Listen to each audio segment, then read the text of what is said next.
Assalamualaikum warahmatullahi wabarakatuh. Untuk memulai pembelajaran pada pagi hari ini, marilah kita berdoa terlebih dahulu. Berdoa mulai. Bismillahirrahmanirrahim. Raditu billahi robba wabil islami dina wabil muhammadin nabiyya wa rasula. Rabbi zidni ilman warzuqni fahman. Amin. Berdoa selesai. Nah, pada hari ini kita akan belajar sejarah kebudayaan Islam dengan tema dakwah Nabi Muhammad SAW di Mekah. Nah, pertama-tama, siapa yang tahu arti dari dakwah?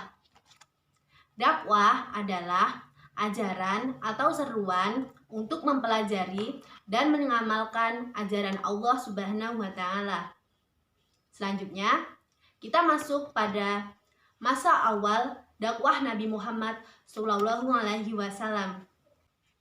Nabi Muhammad diangkat menjadi Rasul pada usia 40 tahun dan menerima wahyu pertama surat Al-Alaq ayat 1-5 setelah berkhulwat di Gua Hiro. Nabi Muhammad mulai berdakwah setelah turunnya surat Al-Mudatsir ayat 1-7. Dalam dakwah Nabi Muhammad terdapat dua strategi. Yang pertama, dakwah disampaikan secara sembunyi-sembunyi. Dakwah ini dilakukan atau disampaikan kepada orang-orang terdekat Rasulullah saja. Dakwah ini disampaikan kepada keluarga atau kerabat dan sahabat Rasulullah saja. Dakwah ini berlangsung selama 3-4 tahun dan dilakukan di rumah Arham bin Abil Arham. Orang yang pertama kali masuk Islam pada dakwah ini disebut Asabiqunal Awalun. Nah, strategi yang kedua yaitu disampaikan secara terang-terangan atau bisa disebut jahariyah. Dakwah secara terang-terangan ini terjadi ketika surat Al-Hijr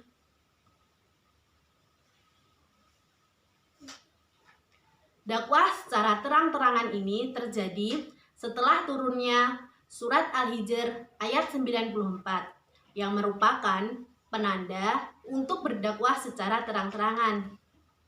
Dakwah ini terjadi pada tahun keempat dari kenabian.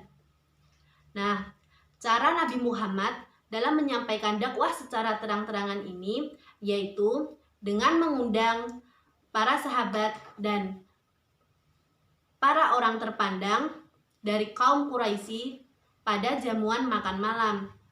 Pada kesempatan itu, Nabi Muhammad menyampaikan inti ajaran agama Islam agar manusia hanya menyembah kepada Allah Subhanahu wa Ta'ala. Kebanyakan dari orang yang hadir hanya sedikit yang menerima ajakan Nabi Muhammad, yaitu Hamzah bin Abdul Muthalib dan Umar bin Khattab. Sebagian besar dari orang yang hadir menolak ajakan Nabi Muhammad. Alasan kaum Quraisy menolak ajakan Nabi Muhammad yaitu yang pertama, persaingan perebutan kekuasaan. Yang kedua, hilangnya kasta. Ketiga, hilangnya perdagangan patung. Dan yang keempat, larangan taklid kepada nenek moyang.